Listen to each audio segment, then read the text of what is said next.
आप देख रहे हैं राष्ट्रीय हिंदी न्यूज।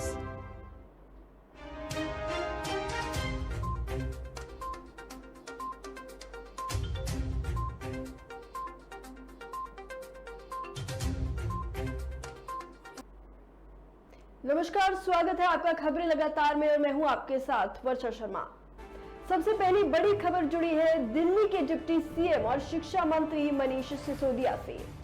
केंद्रीय जांच एजेंसी सीबीआई शुक्रवार की सुबह उप मुख्यमंत्री मनीष सिसोदिया के घर जांच के लिए पहुंची।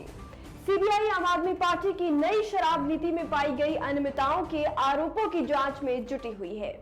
इसी क्रम में शराब नीति पर प्राथमिकी दर्ज करने वाली एजेंसी ने दिल्ली और एनसीआर के करीब 20 से ज्यादा स्थलों पर छापेमारी की। वहीं मनीष सिसोदिया ने ट्वीट करके लिखा कि सीबीआई मेरे घर पर आई है, मैं जांच एजेंसी का पूरा सहयोग करूंगा, इन्हें मेरे खिलाफ कुछ नहीं मिलने वाला है। मनीष सिसोदिया के अलावा सीबीआई ने एक पूर्व आबकारी आयुक्त और आईएएस अधिकारी अरबा गोपी कृष्ण की भी तलाशी दी। आरोप आबकारी नीति से जुड़े हुए हैं, जिन्हें आप सरकार ने बड़े विवाद के बीच वापस ले लिया था। इस मामले में लेफ्टिनेंट गवर्नर वीके सक्सेना ने नियमों की कथित उल्लंघन और प्रक्रियात्मक खामियों की सीबीआई जांच की मांग उठाई थी। केजरीवाल सरकार द्वारा दिल्ली में आबकारी नीति नवंबर से लागू हुई थी, जिसमें शराब की बिक्री निजी हाथों में सौंप दी गई थी और सभी सरकारी शराब की दुकानों को बंद कर दिया गया था। बता दें कि आबकारी विभाग मनीष सिसोदिया के पास है। उन पर सीबीआई 3 आरोपों की जांच कर रही है।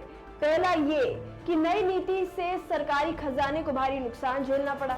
दूसरा, खुदरा दुकान अपात्र लोगों को भी दी गई। तीसरा, आम आदमी पार्टी को कमीशन और रिश्वत के जरिए लाभ पहुंचा। इन आरोपों की जांच केंद्रीय जांच एजेंसी अभी कर रही है। दूसरी बड़ी खबर जुड़ी है कॉमेडियन राजू श्रीवास्तव से। कॉमेडियन राजू श्रीवास्तव करीब एक हफ्ते से all India institute of medical science AIIMS Delhi में भर्ती है। दिल का दौरा पड़ने के बाद उन्हें यहां लाया गया था। बुधवार को शेखर सुमन ने राजू की सेहत के बारे में जानकारी दी थी कि अब वो बेहतर हो रहे हैं, लेकिन कॉमेडियन को लेकर बुरी खबर अब सामने आई है। राजू के दिमाग ने काम करना बंद कर दिया है, उनका ब्रेन डेड हो चुका है। वे सभी चमत्कार होने की प्रार्थना कर रहे हैं। जितने भी फैंस हैं, जितने भी उनके चाहने वाले हैं, जितने भी करीबी हैं, वो बस ये प्रार्थना कर रहे हैं भगवान से कि अब कोई चमत्कार हो जाए, क्योंकि 10 अगस्त को राजू जिम में वर्कआउट करने के दौरान उन्हें दिल का दौरा पड़ा। इसके बाद उन्हें अस्पताल में भर्ती कराया गया।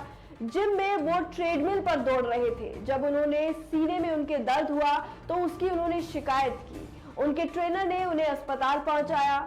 उसी दिन उनकी एंजियोप्लास्टी हुई थी। डॉक्टर्स ने हार मान ली है। उन्होंने परिवार से कहा कि वो उसे बचाने के लिए हर संभव प्रयास कर सकते हैं और अब केवल एक चमत्कार ही उन्हें बचा सकता है। उनकी मौत की खबर झूठी है। डॉक्टर्स ने कहा है कि उनका दिमाग डेड हो चुका है। उनकी हालत बेहद नाजुक है। हम सभी दोस्त प्रार्थना कर रहे हैं और कुछ मिनट पहले हनुमान चालीसा का जाप भी वहां किया गया। उन्होंने सभी से एक चमत्कार होने के लिए प्रार्थना करने का अनुरोध किया है। अगली बड़ी खबर सामने आई है जम्मू कश्मीर में जो वोट के दौरान यानी कि इलेक्शंस के दौरान अब आने वाले समय में जो वहां पे हड़कंप मच रहा है और जो बीजेपी की रणनीति को सामने ला रहे हैं। कह रहे हैं कि आर्टिकल 370 खत्म होने के बाद नवंबर-दिसंबर में जो जम्मू कश्मीर में पहली बार चुनाव हो सकता है, उसमें बीजेपी एक नई रणनीति और कूटनीति के साथ सामने आई है।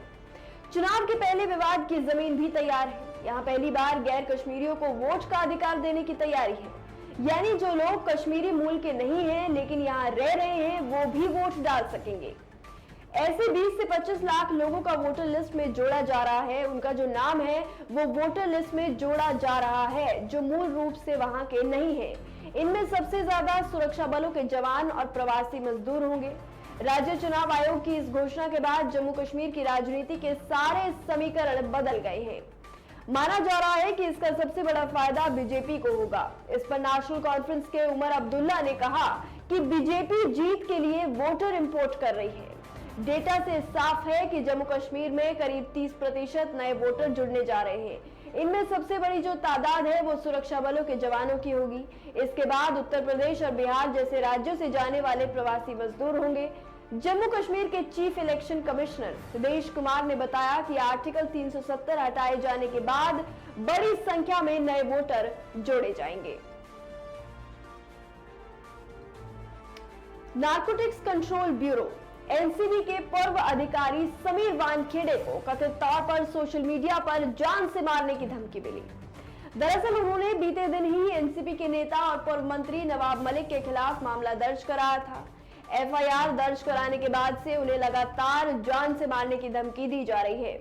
मामला दर्ज करवाने के अगले ही दिन उन्हें ये धमकी मिली है। अमन नाम के एक ट्विटर हैंडल से 14 अगस्त को समीर वानखेड़े को धमकी भरा मैसेज आया था। मैसेज में शख्स ने लिखा कि तुमको पता है तुमने क्या किया है, इसका हिसाब तुम्हें देना पड़ेगा, तुमको खत्म कर देंगे। अपनी शिकायत में एनसीबी के पूर्व जोनल डायरेक्टर ने मुंबई पुलिस को बताया कि जिस अकाउंट के जरिए शिकायत दी गई है उसे 14 अगस्त को ही बनाया गया था।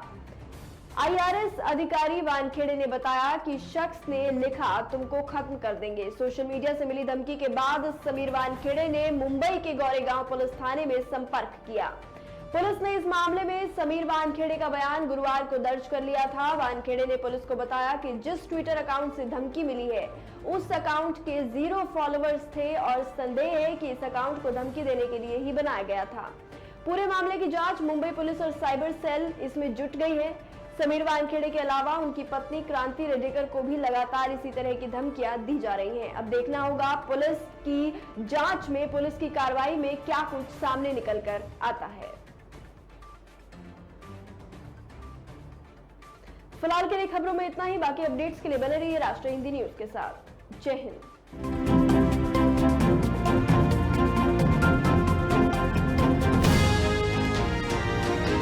आप देख रहे हैं राष्ट्रीय हिंदी न्यूज।